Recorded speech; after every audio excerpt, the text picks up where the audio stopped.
In this video, we're gonna go through the pre-shot routine. So I'm actually gonna walk you through what I do in my pre-shot routine, and we're gonna cover all the different points of the pre-shot routine. So if you are good with checklists and you wanna think about different aspects, you can have a little to-do list or a checklist here. So we're gonna cover each of the different topics or points you wanna hit on in the pre-shot routine. So the very first thing I do is when I'm walking to my ball, so I just got out of the golf cart, or maybe I'm walking 18 or 9 holes. So I'm approaching my golf ball. What I'm doing is I'm first finding my target that it's gonna be my next shot. And I'm analyzing the line. I'm kind of drawing a line between that target and my golf ball. So let's just imagine I'm looking out here at the green, for example. So I see the flag stick out there on the green. So I'm drawing a line from that flag stick back to my golf ball. That's gonna be the line that I'm trying to aim up and hit the golf ball at. Now the next thing I want to analyze is what is my lie. So is my golf ball sitting on the fairway? Is it sitting on a nice tight lie, piece of grass lie, or am I sitting down in a divot that somebody forgot to fill in? So when we hit in the fairway, two things can usually happen. We can be fine, we can be sitting on nice grass in the fairway, or we can be in someone's divot. So I'm analyzing my lie, seeing where my ball's sitting. Is it on the fairway? Where's it at on the fairway? If it's in the rough, I'm looking at how deep it is in the rough.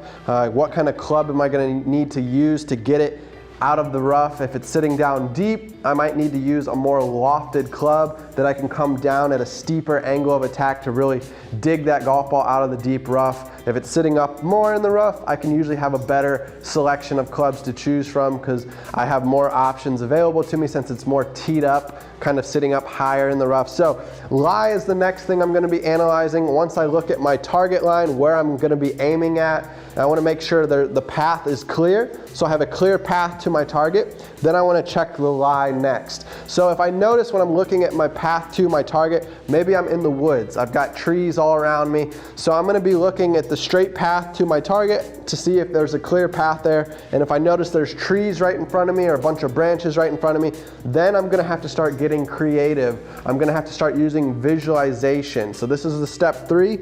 Once I see my target and I've made my line to my ball, once I've checked my lie, then I start visualizing what kind of shot I'm gonna hit here. So if I've got trees in front of me, then I'm gonna be looking at my next option, which is to get it back into the fairway somewhere safely if I don't think I have a shot at getting it to the green. So I'm gonna pick my next line and I'm gonna find a fairway where I have an open gap between some trees that I can safely hit the ball through, and I'm gonna draw a line from that gap to my ball to help me get myself set up on that target line to get that golf shot going towards that fairway. Now if I have a clear wide open path, if I'm sitting dead center of the fairway and I'm aiming myself at the green, then that takes care of that. I know I can just set up to my golf ball, aim my target line at the flag stick or at the center of the green if I'm being conservative, and we can just go from there with assessing the lie next and visualizing my shot next. So shot visualization, step 3. Pick the creative side of your brain. What kind of shot can we hit here to get that golf ball successfully onto the green? Do I want to hit a low shot? Do I want to hit a medium trajectory shot? Do I need to hit a high shot? So high shots could be if there's like a bush in front of us that's taking up some space. We might have to hit a higher trajectory shot to get that ball over that. So that's where we're gonna have to start with number 4, club selection. So after we've visualized what shot we're hitting, we need to pick out the right club from our golf bag of club options to make sure we can play the type of shot we just imagined ourselves playing. So in this case, if I need to hit a higher shot, I'm gonna assess how far I've got to go. So let's just say I have 130 yards into the flag stick. So this for me, traditionally 130 yards is gonna be about a pitching wedge for me.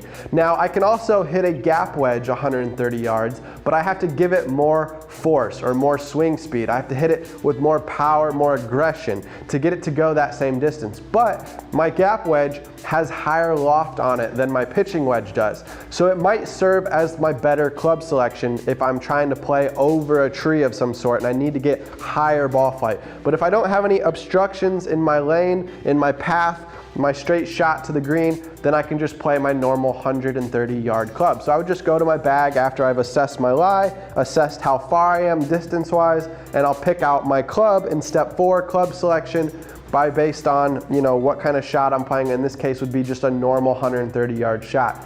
So again, those are kind of the 4 basics. Walk up to the golf ball, assess where that golf ball is relative to our target, draw a line so we kind of see where we're going to be aiming, see if there's any obstructions in our path to that target. Do we have any trees in the way?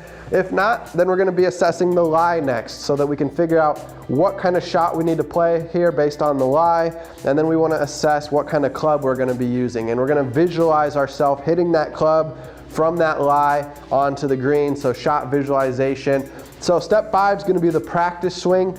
So once we've picked our club out of our bag, so I've got my pitching wedge in my hand here, then I'm just going to make a quick practice swing, imagining that ball going, again, doing visualization techniques. So visualizing the shot as I'm setting up to it, thinking about it in my head, watching myself swing and hit it, watching it fly nicely onto the green. So positive conscience reinforcement, positively placing this image in our mind so that it puts more confidence in us when we actually step up to hit the golf shot. So once I've visualized the successful shot in my brain, then I take my practice swing, make a nice practice swing, get a feel for how I'm going to hit that shot, and then we can step up to the golf ball, kind of shut our mind off at this point. So step 6, approach your golf ball, get set up behind it. Make sure we check our whole setup process. So ball position for my pitching wedge needs to be more middle of my stance. Since I'm hitting a normal flighted pitch shot, I don't have to worry about doing anything to try to help the ball get up with extra loft on the swing. I can just ball middle of my stance, shoulders pretty much nice and level with my hips. I want to make sure my feet are pointing on the right target line so that I'm aimed correctly at the target. So you can set your club down, for example, and you can back off the golf ball and you can look at your target line relative to your club's foot line, and you can make sure those lines are pointing parallel in the same direction. So feet, want to make sure I get myself aimed up at my target correctly, ball middle of my stance, shoulders level for my iron shots, so I'm in a good posture, a good stance position, weight pretty much evenly distributed, 50-50 between my 2 legs here, and then I'm ready to go and hit this shot. So step 7, actually making the turn back and swinging and hitting that shot, and at this point I usually shut my brain off. I don't think, I just step up, hit the shot with confidence. If I do have a swing thought, it's just one swing thought. I'm not trying to think of a bunch of things at the same time during that swing. So in this case, I might think about swing thought that I want to focus on having good tempo on my backswing. So when I start my takeaway, I might just think about my pace, my tempo of how quickly I take that club back in my backswing and get it to the top where I pause, and then on the way down, I'm just swinging. I'm not thinking. It happens so fast, I just shut my mind off, which is hard to do. It takes practice, it takes experience, but if you can get to the point where you can just step up to your golf ball, turn back, swing through, not even think. I didn't even have a swing thought there. I was focused on talking to the camera, didn't even think about what I was doing with the shot, and I just hit that golf ball. So you got to practice getting your mind turned off when you hit those shots. A lot of beginners will sit and worry. They're thinking too much about how they're going to affect the club face, or how they're going to sway their hips, or how they're going to mess with their swing path. So they're thinking about too much, and it's causing them to try to over control that golf ball instead of just letting the swing naturally hit the golf ball. So getting confidence built up before you step up to hit the shot, that's part of the pre-shot routine process so that you can feel good when you finally step up and hit that shot. So again, making sure we've picked out where we're aiming, we've picked out our shot type we're going to play, we've already visualized our shot we're going to play, we've picked the correct club to hit that shot, and then we get in our correct stance by putting the ball in the right ball position, making sure our weight's distributed correctly, our shoulders are level. We get all the pre-shot routine checklist items out of the way so we can finally take our practice swing and then step up and hit that golf shot. So keep these tips in mind when you're thinking about a pre-shot routine. Those are the different aspects you want to focus on. So again, looking at the ball to the target, drawing a line to see if there's any obstructions, then checking the lie, then thinking about what club we're going to play, what shot type we're going to play, visualizing the shot, then making that club selection, grabbing the club out of the bag, making some practice swings to get more visualization and feel, and then step up and hit the shot. Thanks for watching, guys. If you enjoyed today's video, do me a favor and hit that subscribe button. Share this channel with a friend who plays golf. Let's get more people into the game, learning how to play golf and it'll be more fun for you and your friends if you guys can go out and play better rounds of golf after implementing these different tips in these videos. So I appreciate you being here, giving me some time to watch today's tips and lessons. You can find more about our training programs, our drills, our different practice plans that we have available for golfers to utilize at foygolfacademy.com, which will be linked below in this YouTube video.